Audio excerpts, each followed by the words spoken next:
All right. So welcome. Hello, and welcome to On It, Not In It, the interview series. I'm your host, Todd Eppert, and today I'm joined by Ron Parisiy, who's the Chief Executive Officer at CPA on Fire. Ron, thank you so much for joining us. Would you like to kick us off with a brief background on how what you do and who you are? Yeah, sure.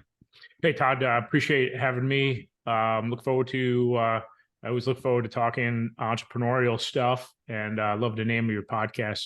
We talk about this concept all the time with my clients. So I'm Ron Parisiy. I'm a CPA, former attorney, former corporate attorney. CPA on Fire is my company, and we offer VCFO services, back office financial operations for entrepreneurs. And one of our subspecialties is the online space. So online entrepreneurs, particularly high growth, is our subspecialty.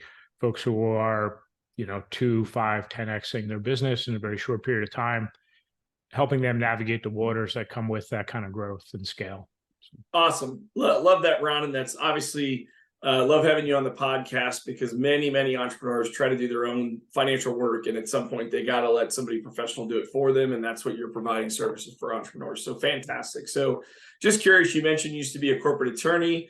So what was the initial spark? What inspired you to become an entrepreneur, start your own business? Yeah, I was gonna say it's a long trail, but I'll shorten it up. Right, come out of undergrad. Everybody talks about the big four accounting firms. So I joined one, PwC. I worked in PwC, both in their audit department as well as their international tax department, and left, went to law school, practiced for about 5 years during the ups and downs of the early 2000s or mid 2000s, and really, and then actually went from the corporate or the being a corporate attorney to the corporate world, where I was a corporate executive. That brought me out to the Bay Area, California, and then 8 years ago, my wife's originally from Ohio. She said, "Hey, Ron, I don't know if I want to be out here while we raise our kids. I want to move back to Ohio."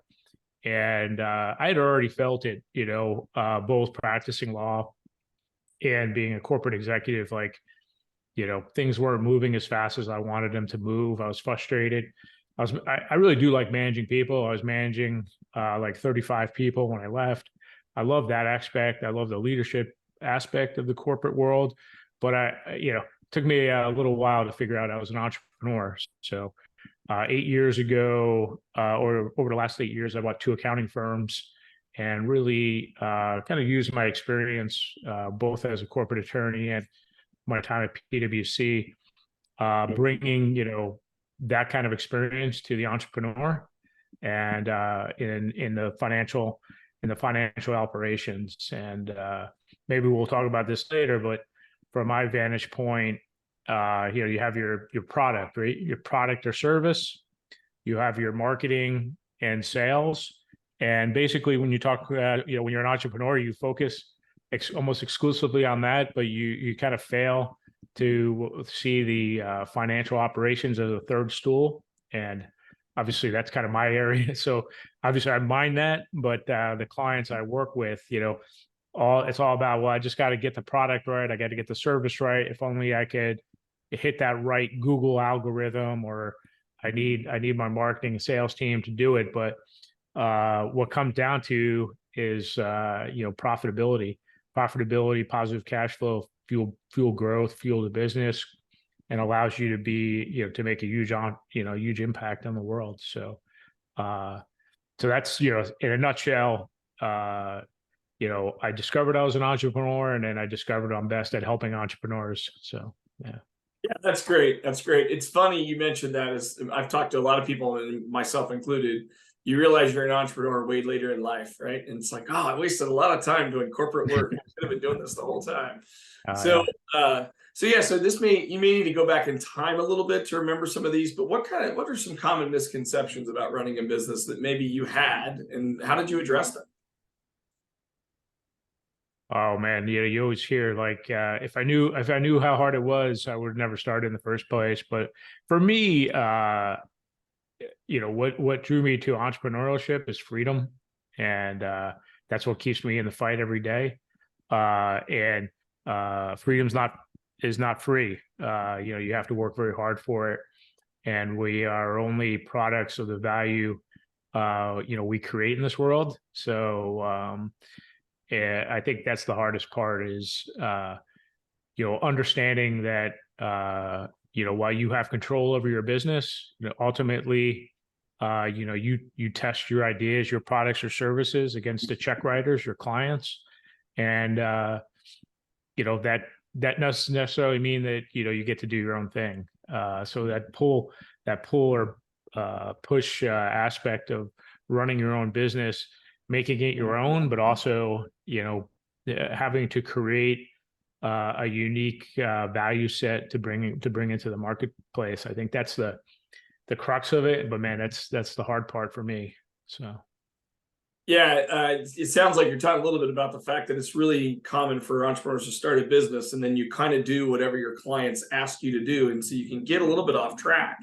And if you don't really have a really focus, it's really hard to be, if you're not focusing on anything, then you really don't do anything, right? You're not known for anything. So I think that's what I hear you saying, Ron. So yeah, I was just saying, yeah, just to summarize that, right, or bring it to the next point is that it's the pull or push, right? So you can go out there and create this great course or create this restaurant experience, but no one ever comes, right? Or vice versa. You listen to your clients and they want you to do X, Y, and Z, and maybe you're only good at Z, and you fall on your face on. So it's just making sure you have an identity, but also being open to solving your clients' problems and being there as a solution and getting really good at that. So that's what I mean by that push or pull, because you can't be a wet sponge to your clients, but versus you can't live in a bubble and do your own thing. So right. So I want to ask this question from the perspective of what's going on at CPA on Fire. You've been at this now for a couple of years. You've obviously brought incredible experience to the table, great professional background, education, experience in the industry, like you said, buying some businesses and things like that. But what are your biggest challenges today in your current organization? Oh man, there's a long list, but I think we suffer or experience what everybody else experiences, and that's talent. Trying to bring top tier talent over to our team. We've been successful this year, bringing some really nice talent onto our team, but struggling for talent is one.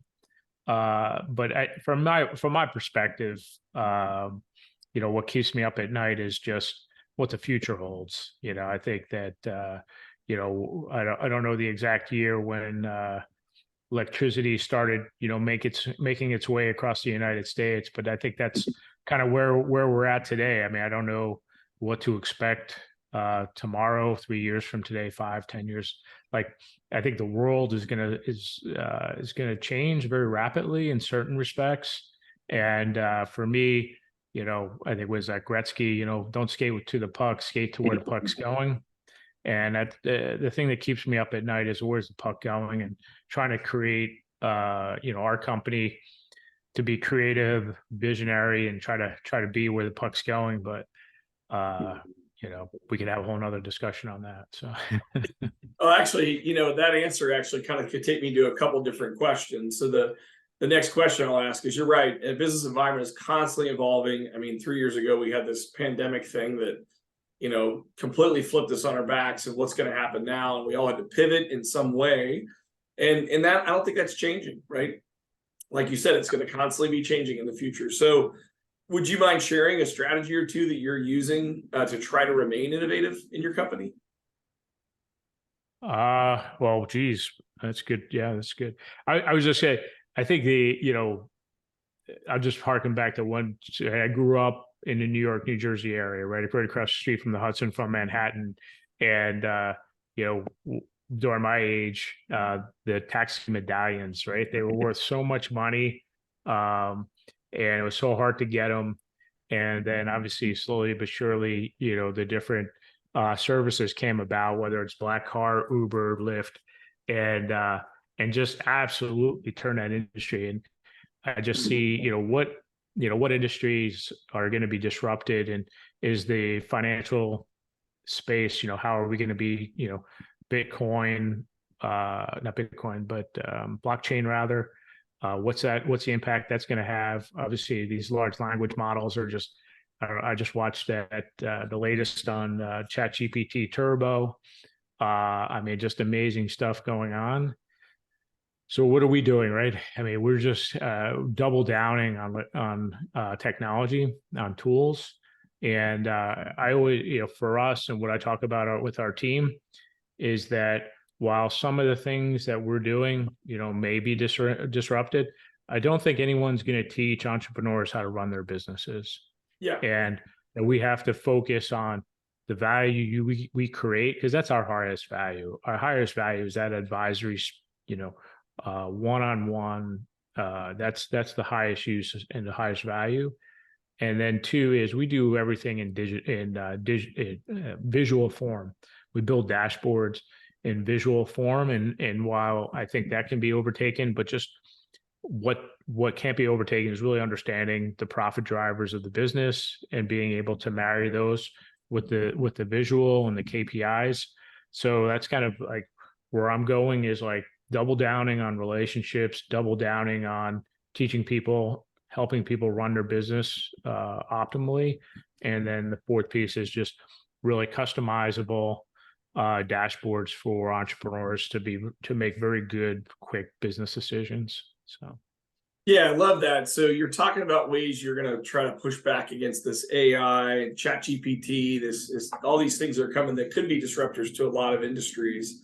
I love the fact that you pointed back to the one-to-one relationship, right?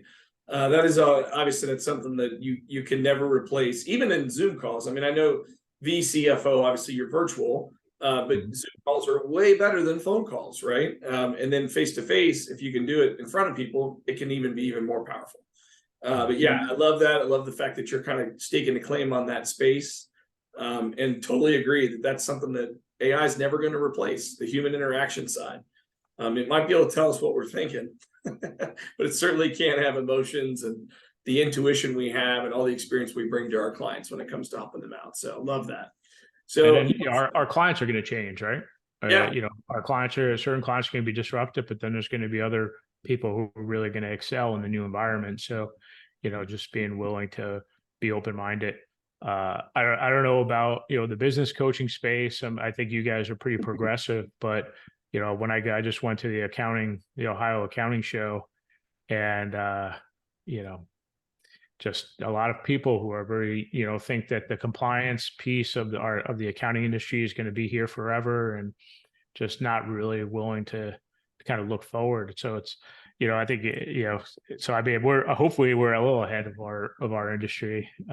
So. Okay, good stuff. Yeah. As business coaches, we're all doing the same thing. We're all trying to stay on top of the market changes that are happening and trying to stay innovative. So good point.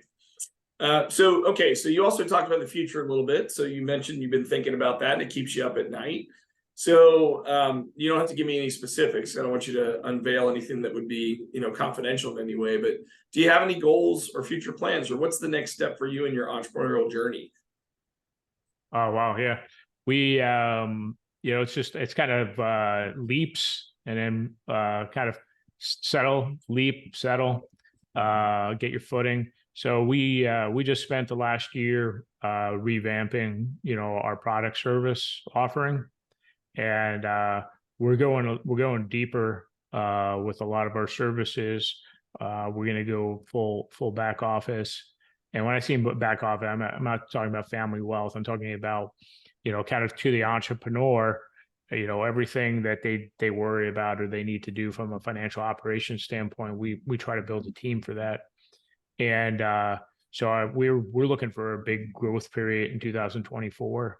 And just, from my vantage point, I'm sure you feel the same way, Todd, is that, our clients need us. The marketplace needs us. The pain, that book, The Why, right, is that the pain that I feel is entrepreneurs work so hard, right? They work so hard, and the majority of them or I would say almost all of them, don't make the profits. They don't see the rewards they should be seeing because of the inefficiencies in their all across their business, but particularly in their financial operations.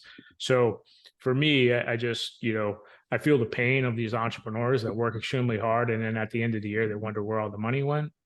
And so I know there's an opportunity to help these entrepreneurs. And, again, we're just trying to get the word out. We're trying to really, one, we revamp the marketing, and then we continue to work our processes. My team will hear Starbucks. We want to be kind of that Starbucks backstage. We really just want to have a process for everything and be as consistent as possible with our service. I'm big on being a concierge level and having, very high standards for the services that we do. So we're always working on back office processes and things like that. So I think the future's super bright for CPA on Fire. And then we got a couple of things up our sleeve that we'll probably have in our 3 or 5 year plan that we're not ready to announce, but look for things. Yeah, look for some announcements. So Awesome. Yeah, no, I appreciate it. And I don't want you to unveil everything that's in the future, but I do appreciate you sharing some goals that you have. That's great. So final question, what advice would you offer to aspiring entrepreneurs who are just getting their journey started, or maybe they've started and they're kind of bumping against the wall that's causing them to have some success? What's some advice you give? I think I've been reflecting on this for 2023. 2023 was an extremely hard year in the online advertising space. I think Google's algorithms, there's a whole, Facebook, a lot of things changed for entrepreneurs, and it was a really up and down year. I mean, I would get calls, the house is on fire, the sky's falling, and then maybe 2 weeks later, oh no, we're back on track. We're still getting the prospects coming in the door, the clients coming in the door. So just understand that and again, we work with high growth entrepreneurs, right? So like, just remember, if you're a budding entrepreneur, you're a side hustler that really wants to get in this, you're going to have, ebbs and flows to the business, and you got to persevere. That's number one. And then number two is, as soon as you can, hire the team around you, hire the business coach, hire, your VCFO, hire whoever you need that's outside of, your unique skill sets, whatever you bring to the business. As soon as you can afford them, hire everybody else around you, and keep yourself in your unique skill sets. So those are kind of the two pieces of advice I give. Yeah, love that. I often, when I'm working with my clients, one of the things we work on is, what's your area of awesome, right? Where are you the best? Let's maximize that time. So, well, hey, Ron, I really appreciate your time today. Thank you for sharing so much about your journey, about CPA on Fire. Thank you for your time, and thank you for being willing to take this time with us. And to everyone watching, I look forward to seeing you in our next episode. Thanks again, Ron. I appreciate being with you, Todd. Thanks, bud.